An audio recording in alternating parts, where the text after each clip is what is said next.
ইবাদত বন্দেগী ও দিনদার সম্পর্কে ব্যঙ্গ বিদ্রুপ প্রসঙ্গে মওদুদিবাদ। আহলে সুন্নাত ওয়াল জামায়াতের দৃষ্টিভঙ্গি। আল্লাহ তাআলার কাছে ইবাদতকারী অত্যন্ত ভালোবাসার পাত্র এবং তারা কখনোই ঠাট্টা বিদ্রুপের পাত্র নয়। আর নফল ইবাদতের দ্বারা বান্দা আল্লাহ তাআলা নৈকট্য অর্জন করে থাকে। এই ইবাদত ও ইবাদতকারীকে ব্যঙ্গ বিদ্রুপের বিষয়বস্তুতে পরিণত করা কুফুরির নামান্তর। মওদুদি সাহেবের দৃষ্টিভঙ্গি। মওদুদি সাহেব প্রকৃত দিন ও দিনদার সম্পর্কে নেহায়াত ন্যাক্কারজনক মন্তব্য করেছেন এবং ব্যঙ্গ বিদ্রুপ করেছেন।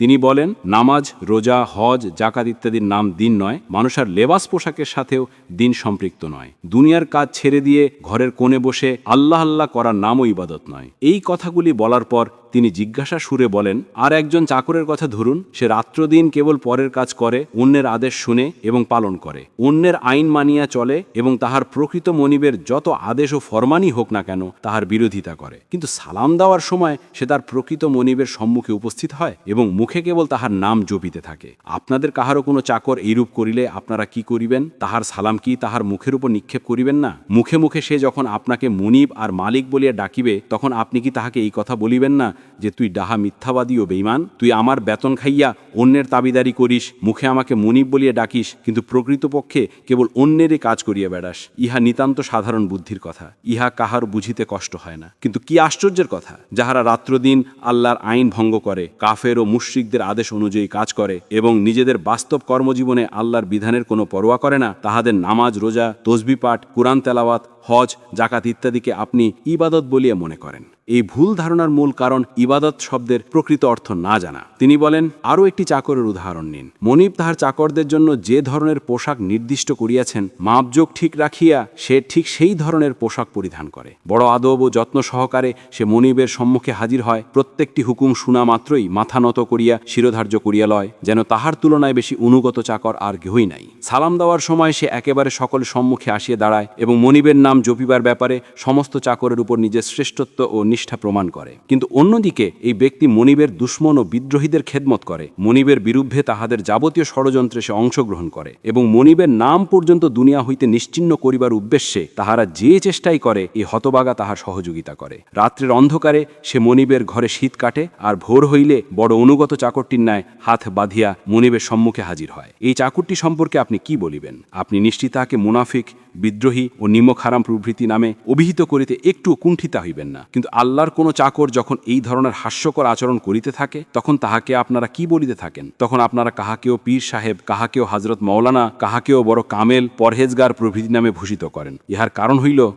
যে আপনারা তাহাদের মুখে মাপ মতো লম্বা দাড়ি দেখিয়া, তাহাদের পায়জামা পায়ের গিরার 2 ইঞ্চি উপরে দেখিয়া, তাহাদের কপালে নামাজের কালো দাগ দেখিয়া এবং তাহাদের লম্বা লম্বা নামাজ ও মোটা মোটা দানার তসবিহ দেখিয়া বিভ্রান্ত হইয়া পড়েন। ইহাদিগকেও বড় দিনদার ও ইবাদতকারী বলিয়া মনে করেন। এই ভুল শুধু এই জন্যই যে ইবাদত ও দিনদারির ভুল অর্থই আপনাদের মনে বদ্ধমূল হইয়া রহিয়াছে। তিনি বলেন, আপনি হয়তো মনে করেন হাত বাঁধিয়ে কিবলামুখী হইয়া দাঁড়ানো, হাঁটুর উপর হাত রেখে মাথা নত করা, মাটিতে মাথা রেখে সিজদা করা এবং কয়েকটি নির্দিষ্ট শব্দ উচ্চারণ করা, শুধু এই কয়টি কাজই প্রকৃত ইবাদত। আপনি হয়তো মনে করেন রমজানের প্রথম দিন হইতে শাওয়ালের চন্দ্রোদয় পর্যন্ত প্রত্যেক দিন সকাল হইতে সন্ধ্যা পর্যন্ত পানাহার বন্ধ রাখার নাম ইবাদত। আপনি হয়তো ইহাও মনে করেন যে কুরআন শরীফের কয়েক রুকু পাঠ করার নাম ইবাদত। আপনি বুঝিয়ে থাকেন মক্কা শরীফে গিয়ে কাবা ঘরের চতুর্দিকে তাওয়াফ করার নামই ইবাদত। মোট কথা, এই ধরনের বাহ্যিক রূপকে আপনারা ইবাদত মনে করিয়া লইয়াছেন এবং এই ধরনের বাহ্যিক রূপ বজায় রাখিয়া উপরোক্ত কাজগুলি কেউ সমাধান করিলেই আপনারা মনে করেন যে ইবাদত সুসম্পন্ন করিয়াছে এবং এর উদ্দেশ্য পূর্ণ করিয়াছে। তাই জীবনের অন্যান্য ব্যাপারে সে একেবারে আজাদ, নিজের খেয়াল খুশি অনুযায়ী কাজ করিয়ে যাইতে পারে। পর্যালোচনা।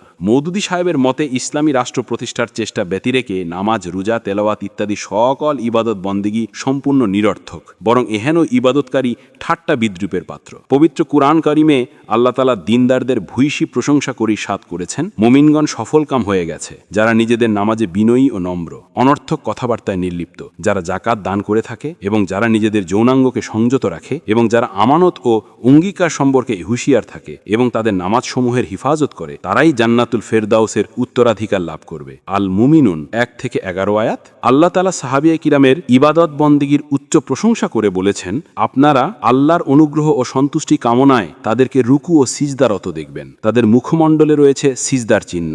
সূরা আল ফাতিহা বাতা 29 নম্বর আয়াত। নফল ইবাদতের সম্পর্কে আল্লাহ তাআলা হদিসে কুদসিতে ইরশাদ করেন, নফল নামাজের মাধ্যমে বান্দা আমার অতি নিকটতম হয়ে যায়, এমনকি আমি তাকে মুহব্বত করতে থাকি। তখন আমি তাহার কান হয়ে যাই, যার দ্বারা সে শোনে, আমি তাহার চোখ হয়ে যাই, যার দ্বারা সে দেখে, আমি তাহার হাত হয়ে যাই, যার দ্বারা সে স্পর্শ করে, আমি তাহার পা হয়ে যাই, যার দ্বারা সে চলে। সে যদি আমার কাছে প্রার্থনা করে আমি অবশ্যই কবুল করি, আর যদি আমার আশ্রয় চায় অবশ্যই আশ্রয় দান করি। বুখারী শরীফ। মুসলমান ভাইয়েরা বলুন, আল্লাহ তাআলা যেখানে নফল ইবাদতের এত অধিক ফজিলত গুরুত্ব বর্ণনা করেছেন, সেক্ষেত্রে ইবাদত নিয়ে মওদুদী সাহেবের ব্যঙ্গ বিদ্রুপ কত না ধৃষ্টতা ও জঘন্য, বেয়াদবি ও কুফরি কাজ। মূলত এই কারণেই মওদুদী ও তার মতাদর্শের অনুসারীরা আহলে সুন্নাত ওয়াল জামায়াতের বহির্ভূত ও গুমরাহ। মওদুদী সাহেবের বক্তব্য, যা ইতিপূর্বে পৃষ্ঠাসহ উল্লেখ করা হয়েছে, তার সারসংক্ষেপ হল, নামাজ, রোজা, হজ, জাকাত ইত্যাদি আসল দিন নয়, লিবাস পোশাকের সাথে দিনের কোনো সম্পর্ক নেই, আল্লাহর সামনে হাত জোড়া কোনো দিনই কাজ নয়, কোনো ইবাদত নয়। মন্দ কাদের মূল উৎপাটন না করে যে নামাজ পড়ে তার নামাজের কোনো মূল্যায়ন হবে না। রাষ্ট্র কায়েমের চেষ্টা ব্যতি রেখে কোরআন তেলাওয়াত সম্পূর্ণ নিরর্থক। রাষ্ট্র প্রতিষ্ঠার চেষ্টা না করে কোরআন তেলাওয়াতকারী জালেম। রাষ্ট্র কায়েমের আন্দোলন না করে যে ব্যক্তি নফল নামাজ পড়বে এবং তসবিহ পড়বে সেও জালেম। যে সকল নামাজি রাষ্ট্র প্রতিষ্ঠা সংগ্রাম করে না তাদেরকে ইবাদত গুজার মনে করা একটি ভ্রান্ত ধারণা। মুখের মধ্যে পরিমাণ মতো দাড়ি, এমন লোকদের শরীয়ত নির্দেশিত পদ্ধতিতে লেবাস পোশাক পরিধান করা, কপালে নামাজের কালো দাগ, নামাজের চিহ্ন, লম্বা নামাজ ও মোটা দানার তসবিহ পাঠ হচ্ছে প্রতারণার হাতিয়ার, যা অন্যের বিভ্রান্তির কারণ। বিবেকবান মুসলমান ভাইয়েরা, ইসলামের সাথে সরাসরি সংঘর্ষিত একটি নতুন ধর্ম প্রবর্তন যদি মওদুদী সাহেবের কাম্য না হতো, তবে এসব কথা কি বলতে পারতেন? আহলে সুন্নত ওয়াল জামাতের আকীদা বিশ্বাসের সহিত যারা একাত্মতা পোষণ করে, তারা কি এমন গাঁজাখুরি কথাবার্তা বলতে পারে? কোশমিন কালেও পারবে না। পরবর্তী 3 নম্বর পর্ব পেতে MNK পেজে লাইক, ফলো দিয়ে সাথে থাকুন। ধন্যবাদ।